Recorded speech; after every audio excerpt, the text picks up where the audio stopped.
So mga kapatid, para sa topic natin sa linggong ito, sa ating morning revival preview, ang topic natin ay the kingdom people having the experience of praying in private, to contact their heavenly Father in secret, to have some secret enjoyment of Him. So yan ang title ng ating MR para sa buong linggong ito. At para naman sa schedule natin ngayon, ang schedule natin ay week 5, day 2. Amen. So mga kapatid, mag-umpisa na ako. Magbabasa ako ng mga Bible verses natin. Amen. Matthew 6:1, 6:1, okay, and 6. But take care not to do your righteousness before men in order to gaze at by them. Amen. But you, when you pray, enter into your private room and shut your door and pray to your Father who sees in secret. Pray to your Father who is in secret, and your Father who sees in secret will repay you. Kaya ito ay continuation ng topic natin na kung saan ang lahat ng mga righteous deeds natin, mga makatwirang gawa natin, ay dapat gawin natin ng sikreto. Sikreto, ng ibig sabihin, ay pribado ang ating mga pagsasagawa nito at hindi ito pinakikita, pinaririnig, pinaalam, ikinukwento sa mga iba, kundi ito ay istorya natin at ng ating makalangit na Ama.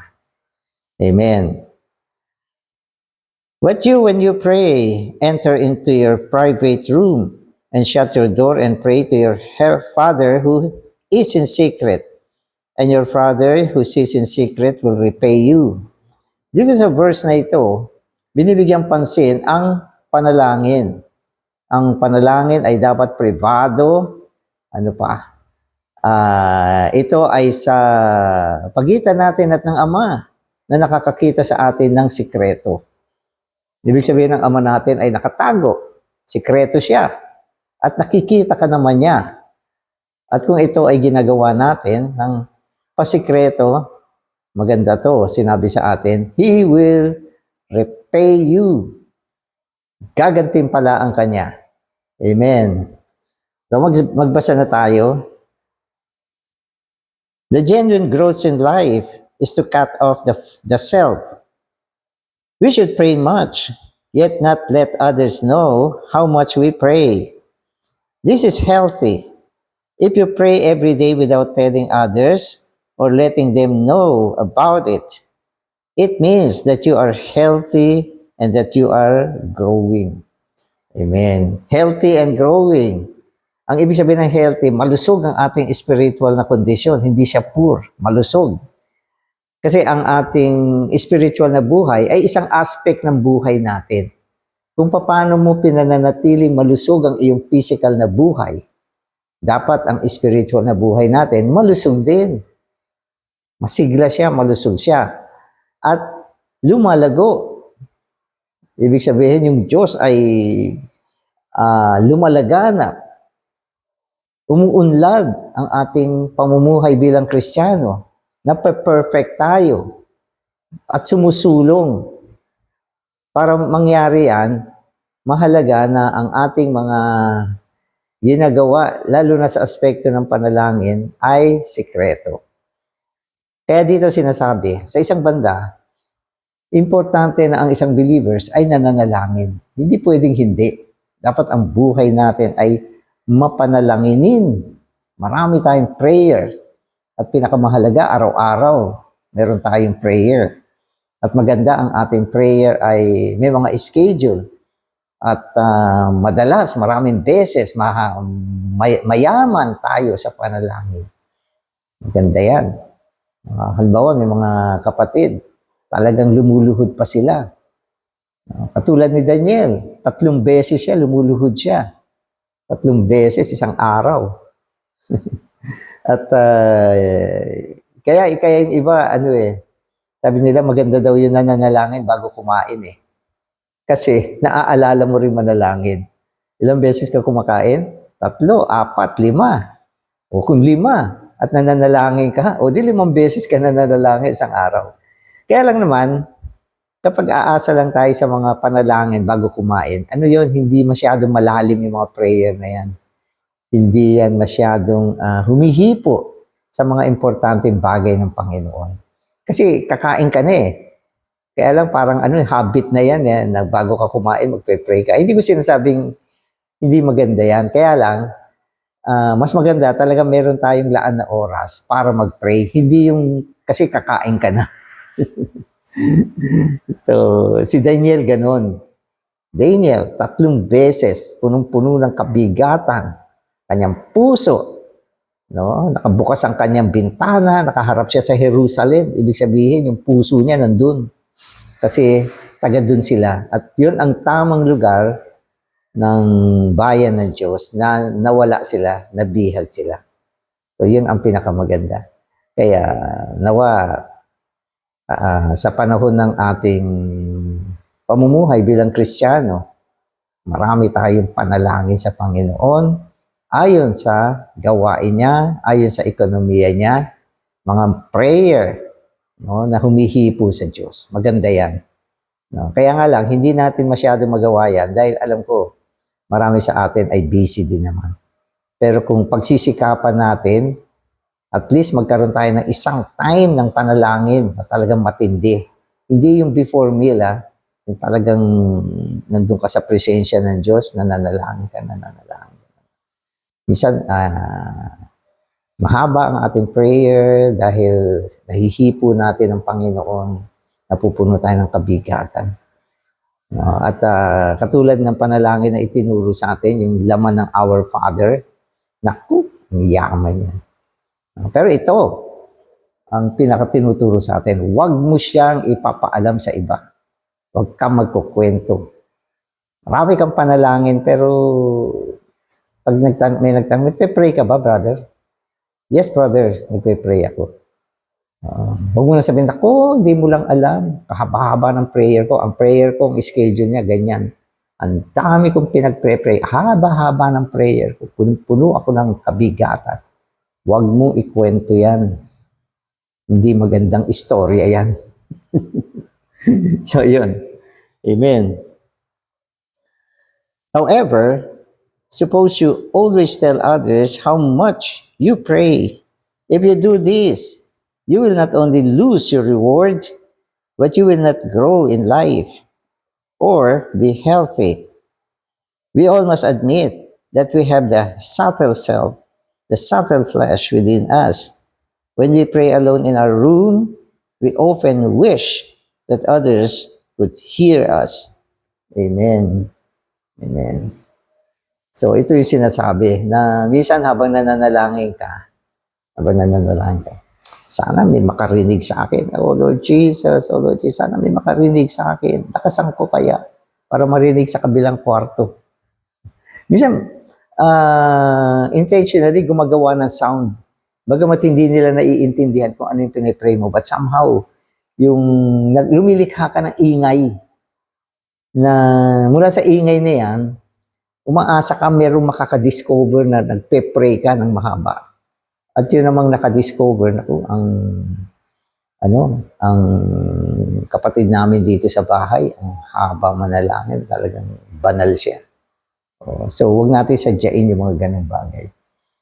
Kaya nga sinasabi sa atin na meron tayong laman. At yung laman ay yan yung ating self, yung sarili natin. Na itong self o sarili natin, lagi itong naghahangad na ma-display. Gusto niya magpakitang gilas. No? Ayaw niya ng sikreto. Gusto niya na ipakita ang kanya sarili. Kaya yan yung sinusupil natin. No? Ang self o ang laman, dapat ikat, supilin. Huwag mo siyang bigyan ng pagkakataon. No? Patayin mo yung kanyang hangarin sapagkat yung flesh o laman natin Yan ang hahadlang upang maging healthy yung ating buhay spiritual. So, maaaring hindi nyo naintindihan, bakit ba yung self, yung flesh, hindi niya ginagawang healthy yung buhay natin? Kasi nga kapag ikaw ay nagdi-display ng sarili mo, ibig sabihin, wala ka sa espiritu. Ikaw ay nasa laman, nasa flesh. Kung nasanay ka ng nasa laman ka, nasa flesh ka, hindi ka healthy. Ang isang mananampalataya na nabubuhay sa laman, sa kanya sarili, ay hindi healthy. Hindi healthy. At kailanman, hindi ka lalago. Maling posisyon yan. Kaya, pinapaalala sa atin, na supilin natin siya. Pahintuin natin yung mga activity niya. Diba? Patayin yung activity. Yung flesh, yung self, hindi mo siya mapapatay. Nandyan siya Pero ang tinutuos natin, yung kanyang activity, yung kanyang desire na maihantad siya, yun, pwede natin patayin yun. Hanggang wala siyang pagkakataon. Hindi siya lumalabas, hindi siya nakikita, hindi siya nakakayag. Yun ang ibig sabihin ng tuusin natin yung laman. Halimbawa, nagpe-pray ka, parang maganda yata, may makarinig. Question, huwag mo siyang bibigyan ng pagkakataon. Huwag mo siyang bibigyan ng pagkakataon. Ikandado mo yung pinto para walang makapasok. Hindi ka maistorbo, hindi lumabas yung sound. So, ganun ang ibig sabihin nito. Para maging healthy at mag-grow tayo. Amen. Likewise, we do our righteous deeds with the intention that others could see them. Such desire and intentions are not healthy. They indicate that we are not growing in life. Amen. If you want to grow and be healthy in your spiritual life, you must slay the self in the doing of righteous deeds. No matter what kind of righteous deeds we do, giving material things to the saints, praying, fasting, doing something to please God, we must try our best to do them in secret. Amen. Righteous deeds kasi, bagamat tatlo lang ang binanggit dito. Yung binanggit niya yung prayer, giving alms, pag-offer sa church, sa gawain ng Panginoon, sa mga banal, nag-o-offer tayo. Lalo sa saints. No? Malakas yung self pag nag-o-offer sa saints Minsan nag-offer sa saints. Ipa-follow up pa. Uy, may natanggap ka bang offering? Ganito ang envelope niya, brown. Tapos yung amount nga ganun. Ba't mo alam? Ibig sabihin, ikaw yung nagbigay. Hindi mo nga sinasabing diretso, pero kunyari pina-follow up mo. Kaya lang, ang laman, ang gusto niya, ipaalam sa tao na ikaw yung nagbibigay. Kaya yung taong yan, matalino yan alam ko na kung sino nagbibigay sa akin. Oh, brother, thank you Mahal na mahal mo ko, thank you. Wala yan. O yun, ayun na. Nawala na yung reward mo. Nabigyan mo na ng daan yung laman mo. At yung iyong sarili ay naihayag ng hayag na hayag. At natamo mo yung thank you. At yun ang reward mo. Walang kahayagan ang Diyos, laman ang naihayag. At dahil dyan, naiwala mo ang iyong gantimpala. Diba? Kaya sinasabi rito, lahat dapat ng ginagawa natin matuwid na mga gawa upang magkaroon ng kaluguran ng Diyos sa ating mga gawa. Dapat yan ay sikreto. Tatlo ang binanggit kasi yan ang halos ang pinakamahalagang mga makatwirang gawa na ginagawa natin. Mga spiritual yan Nananalangin, isipin mo. Ang panalangin talaga napakahalaga sa gawain ng Diyos. Nagbibigay ng material na offering, importante yan. Nagpa-fasting. Ang pagpa-fasting ay parang binuboost niya yung yung prayer natin. Booster yan yung fasting. Minsan yung prayer natin hindi ganun kalakas. Pero pag sinabayan mo siya ng fasting, ang lakas niya. Pati mga demonyo lumalayas dahil sa mga prayer na may fasting. No? Pero marami pa rin mga gawa na pwede nating isabihin na makatwirang gawa na dapat itago natin. O minsan, yung mga pagpapursue mo, righteous deeds din yan. Nagbabasa ka ng book, spiritual books, babasa ka ng Biblia, masipag ka, maga-maga, gumigising ka na, nag-EMR ka. Huwag mo na ikwento yan. Yung mga ganyan. Kasi yung laman, gusto rin niya ipakita yan, yung mga ginagawa natin na ganyan na personal. Gusto niya ipakita sa mga tao. Alam mo ba, brother? Ako kasi, nakaraang taon, lumago ako eh. Kasi alam mo, anong oras ang gising ko? Alas 4, gising na ako. Nag-EMR na ako. Kinakausap ko ng Diyos. Napakabuti, brother. Ay, naku, hindi mo lang alam. Mga kapatid, isa-isa, pinagpe-pray ko na yan. Oo. So, marami tayong righteous deeds, pero wag mo nang ikwento. Naku, brother, alam mo ba ang Biblia, nabasa ko yan. Binasa ko yan. Last year, 2 beses kong tinapos yan. Talaga, ah. At alam mo, spiritual books, magbabanggit ka pa yung spiritual man.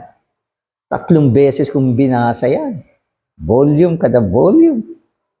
Huwag mo na ikwento yan. At kahapon, nakapagbisita ako ng 3 banal, brother. 3 yung nabisita ko. At sa Lord's Day, dadating sila. Huwag mo na ikwento yan. Kung nalaman nila, okay lang. Pero huwag kang, kasi alam niyo, ang sinusupil natin ay yung laman. Yung laman. At yung self. Oo, kaya na tayo nagkikwento kasi binibigyan natin sila ng daan. Kaya nga dapat sekreto eh. Kung nalaman nila na, ay, si brother nagbisita pala kahapon. O walang laman doon, nalaman nila yun. So, naiintindihan nyo. Amen. Okay, so lahat sekreto ha. Amen. Amen. Amen. Okay, so if your righteous deeds are in secret, you may be assured that you are growing in life and are healthy. But anytime you exhibit yourself in your righteous deeds, you are not healthy. Such an exhibition greatly frustrates your growth in life. Amen. So maganda to sinabi.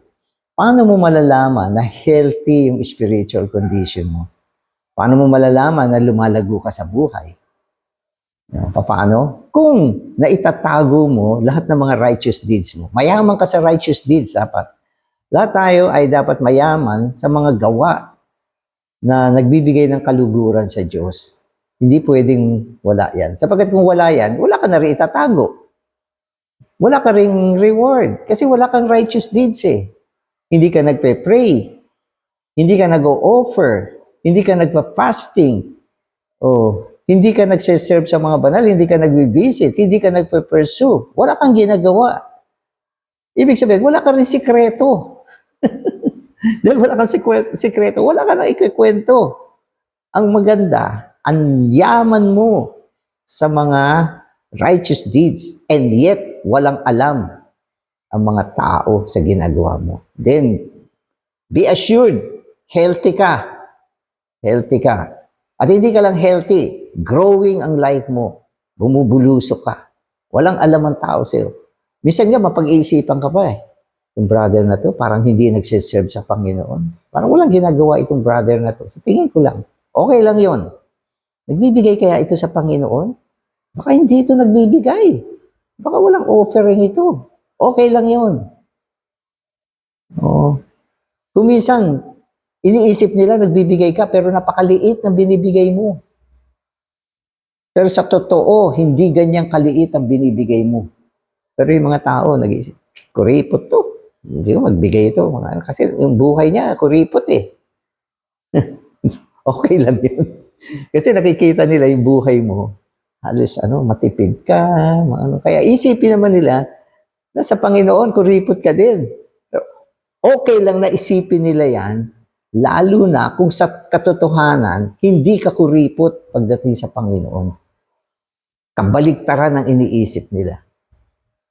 So yun yung sinasabi na healthy ka. growing ka. Kasi walang alam ang tao sa mga righteous deeds natin. Lahat tayo sa loob ng kaharian, dapat ganyan. Tayo ay nasa loob ng kaharian, gumagawa ng mga righteous deeds. Mayaman tayo sa mga righteous deeds. Ang prayer mo, napakayaman. No? At araw-araw, ang iyong pag-aalay sa Panginoon, napakayaman. At palaging meron. Di ba? Nagpa-fasting ka. Kung minsan sa yung fasting, hindi naman masyado in-encourage ito na araw-araw. Pero may mga time na bigat ka, pinafasting mo pa ang prayer mo. At nakikita mo paano sagutin ng Panginoon yung mga panalangin mo. Hindi mo kinikwento. Marami mga kapatid sa church life na re-recover dahil sa prayer mo at visitation mo. Tahimik na tahimik ka lang. Tahimik na tahimik ka. Yung laman mo gustong umalpas pero kaya mo siyang supilin. Yung bibig mo gusto magsalita pero naiipit mo siya. Kaya iyan, ganyang buhay, ibig sabihin healthy yung buhay mo. Healthy. At ikaw ay nag-grow. Congratulations, nag-grow ka. So yan dapat ang pamumuhay ng mga tao sa loob ng kaharian. Amen. Amen. Okay, so the universe indicates that God is hidden, that God is secret. Although He has done a great many things, people are not aware that He has done them. We may have seen the things done by God, but none of us has ever seen Him, for He is always hidden, always secret. Yan ang Diyos natin. Di ba? Walang tatalo sa kanyang mabubuting gawa na maging ang mga unbeliever. Bine-bless niya ng maraming bagay. Ang buhay natin, mga kapatid, minsan hindi natin alam kasi kung anong kabuti ang ginagawa ng Diyos sa buhay natin. Tinatago niya kasi yung sarili niya. Pero kung minsan, kung may discernment ka, ang Diyos ito. Ang Diyos ito. May mga time, gipit ka na. Naku, wala na ako magagawa. Pero biglang na-solve yung problem mo. Hindi mo alam na ang Diyos ang gumawa dyan. Minsan, kinuhulaan mo lang. Baka ginawa ng Diyos ito. Baka lang naman. At dinadagdag mo yung sarili mo. Kasi hinaluan ko rin ng galaw ito. Kaya nagawa ito. Hindi mo alam ang magagandang bagay na ginagawa ng Diyos sa iyo. Sa buhay mo, ang kanyang mga pagpapala sa iyo, pamilya mo, at sa maraming aspekto ng buhay mo. Kasi nakatago siya. Ganun ang ating Diyos. Bihira na sasabihin niya sa iyo, kahapon, ako yung nagbigay ng pagkain mo, hindi mo alam, ako. Hindi sasabihin ng Diyos. Di ba? Yung anak mo gumaling sa sakit, hindi niya sasabihin na, yung anak mo pinagaling ko, akong gumawa niya. Hindi. Magte-thank you, doctor ka, pero hindi ka magte-thank you, doc. Thank you, Lord. Maraming ginagawa. Ganyan ang ating Diyos. Ang mga believer, hindi nila kinikilala ang Diyos. Hindi sila natatakot sa Diyos. Hindi nila desire na mapalapit sa Diyos kasi hindi nila nakikita ang Diyos. Hindi nila alam na yung hangin na hinihinga nila galing sa Diyos. Na kung pinigil ng Diyos ang hangin, walang taong matitira sa mundo. Hindi nila alam yan. Sapagkat ang Diyos ay nakatago. Di ba? Kaya tayo mga believer na nasa loob ng kaharian, dapat katulad ng ating Diyos. Lahat ng mga gawain natin na makatwiran upang pasayahin ng Diyos natin. Bigyan siya ng kaluguran, paglingkuran siya, mahalin siya, hindi natin sinasabi. Tinatago natin. Sapagkat gusto natin na maging katulad tayo ng Diyos, kahayagan ng Diyos sa kanyang pagiging natatago at sikretong Diyos. Amen. So, yung sikreto dito, mga kapatid, ito ay isang tinuro ng Panginoong Hesus upang malaman at makita natin na tayong lahat ay dapat maging katulad ng ating Ama.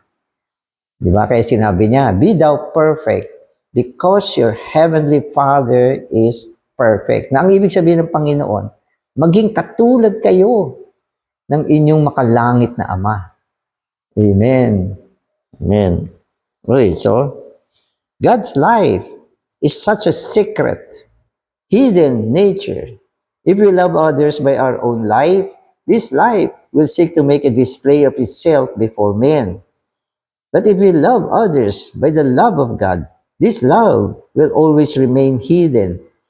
A hypocrite is one who has an outward manifestation without having anything within. Di ba? Mahalin natin ang mga kapatid. Tulungan natin sila. I-bless natin sila. Ipanalangin natin sila. Bisitahin natin sila. Pero walang paghahantad ng sarili. Walang paghahantad ng sarili. Nakatulad ng ginagawa ng ating Ama, ang kanyang pagpapastol ay sikreto. Di ba? Ang ating Diyos ang pinakapastol ng buhay ng tao. Pero siya ang pinakasikretong isa. Hindi nga siya nakikita eh. Di ba? Kaya yung mga tao, nahuhumaling sa mga Diyos-Diyosan. Kasi yung mga Diyos-Diyosan nakikita nila. Yung Diyos hindi nila nakikita. Parang feeling nila, hindi gumagawa sa buhay nila yung Diyos. Parang ganun. At pinapalitan pa nila. Pero nagagawa naman nila yan. Di ba? Yung Diyos parang nananahimik. Bagamat nakikita niya, bagamat nasasaktan siya, pero nananahimik pa rin ang Diyos. No? Kaya ganyan din dapat ang ating pag-aruga, pag-ibig sa mga kapatid. Alam niyo, ang isang pinakamainam din na paraan upang ipamalas natin ang pag-ibig sa mga kapatid ay sa pamamagitan ng panalangin. Pinagpe-pray natin sila, kanilang mga anak. Kayo mga responsableng kapatid, dapat magmahalan kayo. At isa sa paraan ng pagmamahal sa isa't isa, mahalin yung pamilya ng ko-RO ninyo. Pag-pray nyo sila. Tulungan natin sila sa kanilang pamumuhay. Huwag natin kondenahin yung mga RO na hindi nagpapakita ng pagiging responsable. O minsan kulang yung kanilang pagiging responsable. Kailangan ipag-pray natin sila nang hindi nila alam. Minsan kinukondena natin pero hindi naman natin pinagpe-pray. Pag-pray natin sila. At ito ang pamumuhay sa loob ng kaharian. Amen. Everything he has is merely an outward show. There is no reality inwardly. So ito yung mga nagdi-display ng laman. This is absolutely contrary to God's nature and to His hidden life. Although God has so much within Him, only a little is manifested. If we live by this divine life, we may pray much, but others will not know how much we have prayed. We may give a great deal to help others, but no one will know how much we give. We may fast often, but this also will not be known by others. This is the nature of the kingdom people in the doing of their righteous deeds. Ang kingdom, mga kapatid, ay sinasagawa natin hindi ayon sa ating laman, kundi ito ay isang kalikasan ng Diyos. Ang kingdom ay kalikasan na sumibol sa pamamagitan ng buhay at buhay na dinala sa atin. At yung buhay na yan, mayroon siyang kalikasan. At ang kalikasan niya ay ang pagiging sikreto at tago. Gumagawa ng sikreto, gumagawa ng tago. So, yan yung kalikasan ng dibinong buhay. Nananalangin siya, marami siyang panalangin, pero walang nakakaalam. Nag-aalay siya, naghahandog siya. Mayaman ang kanyang paghahandog. Subalit, walang nakakaalam. Meron siyang pagsasagawa, pagbibisita, pagpapastol, pagtulong, pagmamahal. Walang nakakaalam. Kaya ito ay nature na hindi natin kayang gawin sa ating sariling kalikasan. Kapag sinubukan mo na gawin ito, gamit ang iyong natural na buhay, hindi mo siya magagawa. Mababaliktad, madidisplay yung mga ginagawa mo. So, yan yung mangyayari. At kung minsan, humihigit pa. Kasi may mga tao na, ano ba, nagbigay sila ng $100. Pero gusto nilang ipaalam na malaki ang binigay nila. Hindi nila sasabihin na $100. Malaki ang binigay nila. Minsan nadidinig ko yan. Na meron pa nagsabi, yun daw mga silya sa meeting hall, siya ang bumili.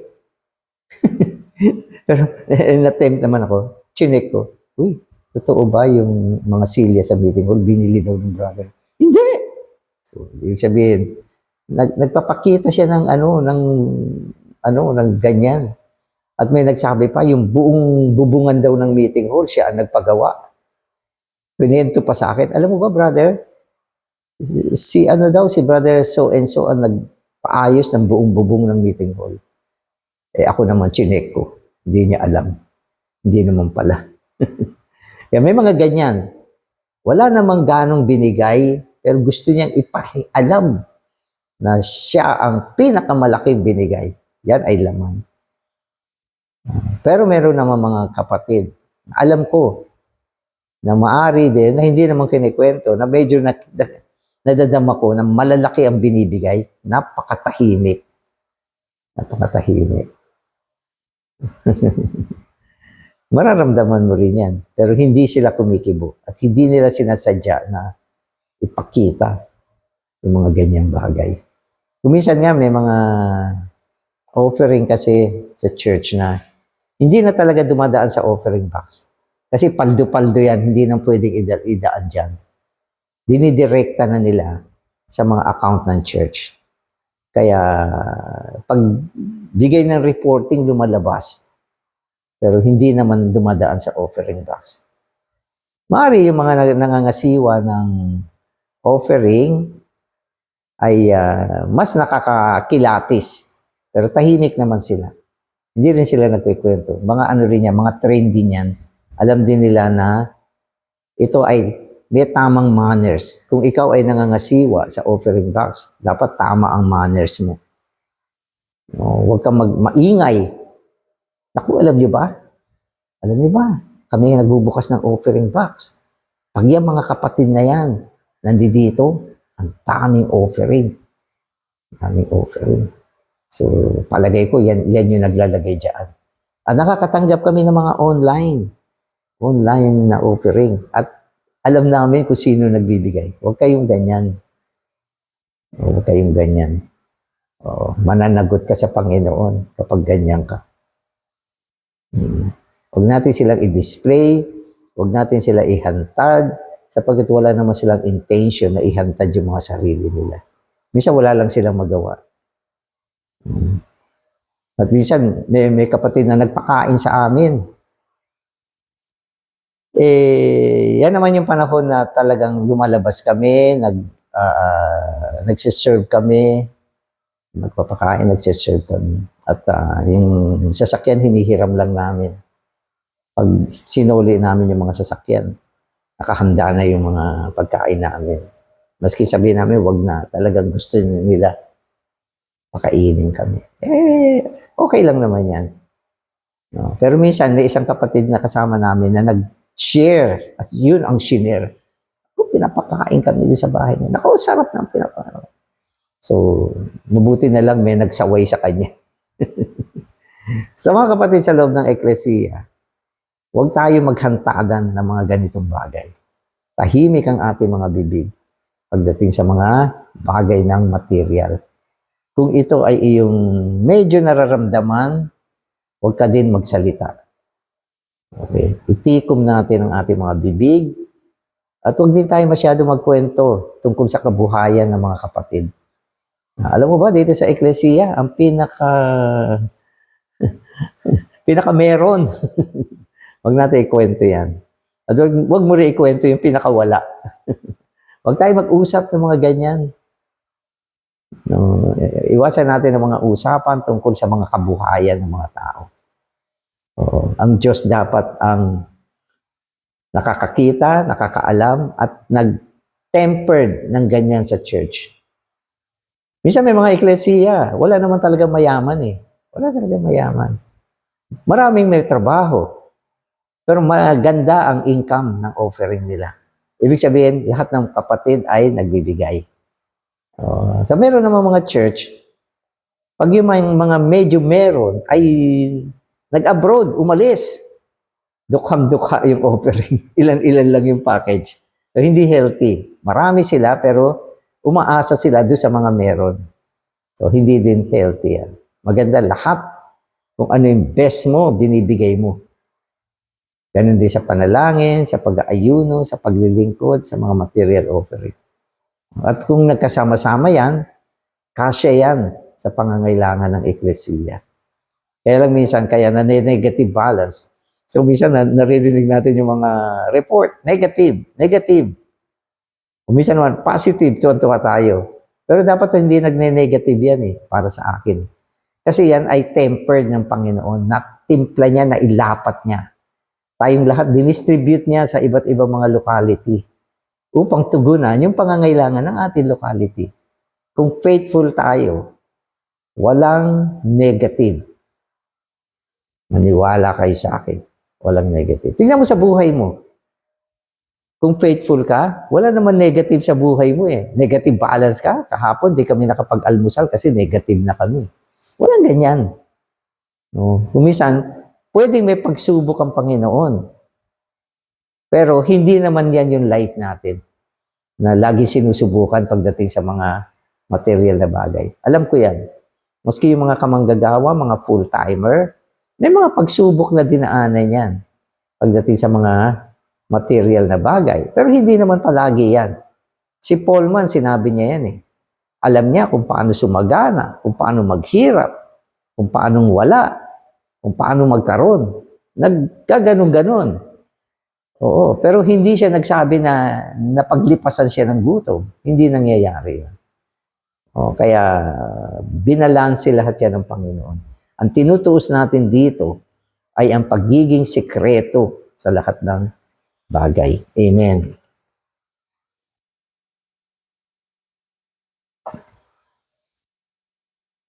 Amen. So, everything he has, okay, ito. Ito. So sabi niya, we may give a great deal to help others, but no one will know how much we give. We may fast often, but this also will not be known to others. This is the nature of the kingdom people in the doing of their righteous deeds. So nature siya. Binanggit ko na to. When the worldly ones donate $100, they advertise it, making it appear that they have given a much greater amount. But when we Christians give $100, it is better that we only let others know that we have given a dime. Amen. Kuminsan nga yung mga ina-advertise ng mga tao sa sanlibutan, hindi naman kanila yung mga binibigay na yan.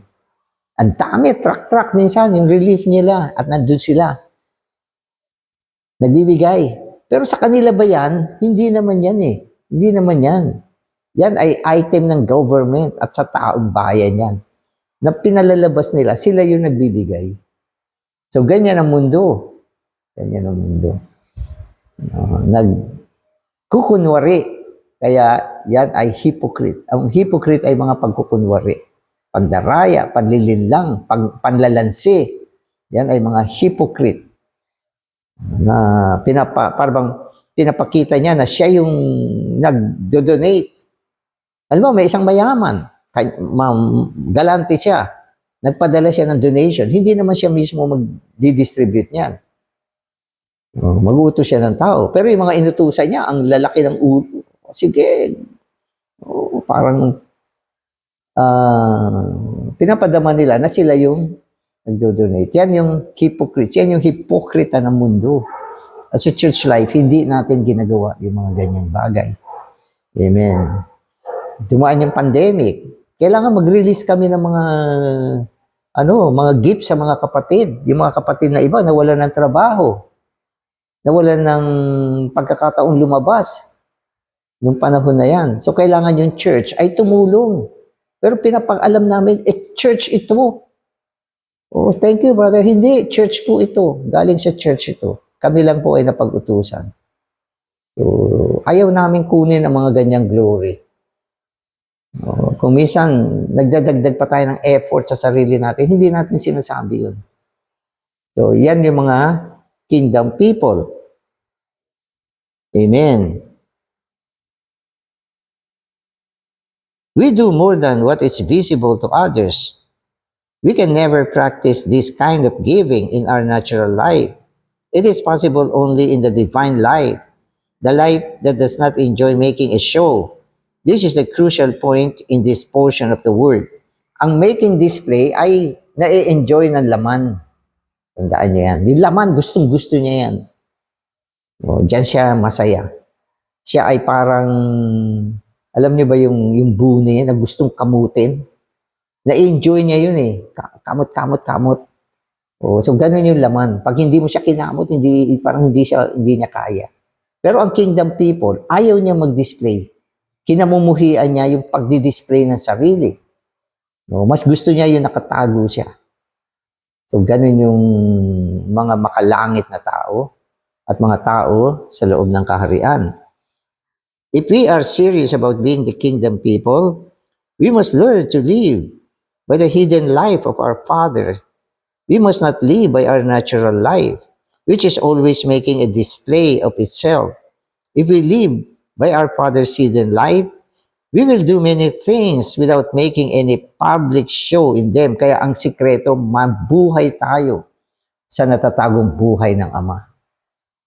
Kapag tayo ay nabubuhay sa natatagong buhay ng Ama, wala yung feeling na gusto mong maihantad yung sarili mo. Alam niyo ba, yung feeling na may ginagawa kang makatwirang bagay para sa Diyos, pero meron pa rin humahalong feeling na gusto mong maihantad yan ay isang pagpapatunay na hindi ka nabubuhay sa Espiritu. Kung nabubuhay ka sa Espiritu, walang ganyang feeling na maihantad mo ang sarili mo. Kundi ang gusto mo lang ay gumawa ng mga bagay na nakalulugod sa Diyos, pero wala kang damdamin na gusto mong maihantad yung sarili mo. Subalit kung ikaw ay wala sa Espiritu, nabubuhay ka sa laman, makati yan. Gusto niyang maihantad ang sarili niya. Hindi mo siya mapigil. Ang bibig mo hindi mapigil na magkwento. Ang galaw mo hindi mapigil na maipakita yung sarili mo. Bakit? Wala sa tamang posisyon ang ating pamumuhay. Ang ating kaisipan ay hindi nakalaga sa Espiritu. Kaya kailangan wag tayong active sa maraming mga bagay nang hindi nananalangin, hindi bumabaling sa Panginoon. So yun ang importante para mawala yung mga ganyang bagay. Amen. Amen. Amen. Okay. So the biographies of many saints reveal that they did certain things in secret. Things that are open were not made known until after they had died. So marami magagandang biography, mga talambuhay, ng mga dakilang mga tao na ginamit ng Panginoon. So, meron ako narinig na isa noon, isang kapatid na naglilingkod ng full-time. At dahil mabuti siyang kapatid, maraming kapatid na nag-o-offer sa kanya. Nag-o-offer. Pero nakikita nila yung buhay niya ay ganyan lang, napakasimple. Kumisan ang kanyang mga damit ay hindi naman mga mahal at paulit-ulit lang niyang ginagamit, malinis lang tingnan. So sabi ng mga kapatid, ofera natin to para medyo gumanda yung buhay niya, mapasaya naman natin siya. Ino-ofera nila, pero ganun pa rin yung buhay niya. parang walang pag-unlad sa physical o material na bagay. So isang araw nung ang kapatid na ito ay nawala na, napasa Panginoon na. Nakita nila yung diary niya na maraming salapi na pumasok sa kanya pero hindi niya ginamit. Kundi binalik din niya, itinulong din niya, inoffer din niya sa Panginoon. Nang wala nakakalam, nalaman lang yan nung wala na siya. No? Kaya nung panahon na yan, nagtataka sila. Bakit marami sila natatanggap na mga offering para tulungan yung mga kapatid, para gano'n. Hindi nila naisip na yung kapatid na yun, siya yung tumutulong at nagsasagawa ng mga ganitong bagay. No? Kaya minsan, madi-display ka rin kung patay ka na. Kasi kung patay na, hindi ba, madalas meron tayo mga meeting na sinasabi natin yung nakita natin kabutihan ng mga kapatid na hindi naman natin ginagawa pag buhay pa siya. Hindi yan dinidisplay pag buhay ka pa. Pero may mga kapatid buhay pa, gusto nang i-display yung mga ganyan. So, yan yung sinasabi rito na kwento ng mga ilang maiinam na mga kapatid na hantad pagkatapos silang mamatay. Amen. Our prayer should be in secret. The kingdom people must have some experience of prayer in their private room, contacting their heavenly Father in secret, experiencing some secret enjoyment of their Father, and receiving some secret answer from Him. So, maski yung sagot, secret. Kasi pag sumagot ang Panginoon sa ating mga prayer, sikreto rin naman eh. Yung bang, sneaky, na hindi mo na mamalayan na Diyos ang nagbigay sa inyo, Diyos ang gumawa. No? Kaya nga minsan, yung mga iba na-offend. Kasi kung sumagot ang ating Panginoon, hindi bulgar, hindi kitang-kita, hindi ayon sa timing mo. Itatago niya yung sarili niya. Kasi may Panginoon, bukas sagutin mo to, eksakto, ganyan ang oras na-pray ko to sa iyo. Hindi siya gumagalaw ng ganyan. Ayaw niya nabibisto mo siya, nakikita mo siya. Pero sasagot siya sa iyo sa paraan ng hindi mo napapansin, hindi mo nararamdaman, pero hindi pwedeng hindi kanya i-bless. No? Ang kanyang blessing ay patagurin. Sapagkat ang ating Ama ay Ama na nakatago, nasa sikreto at gumagawa sa mga sikretong paraan. At dapat tayo mga tao ng kaharian, matuto rin sa ating Diyos. Amen. Salamat, Panginoon. Salamat sa mga pamamaraan na tinuro mo sa amin. Na sa panahon ng pagsasagawa namin ng aming mga makatwirang gawa, dapat gawin namin ito ng patago, katulad ng aming Ama na nasa isang patagtagong lugar.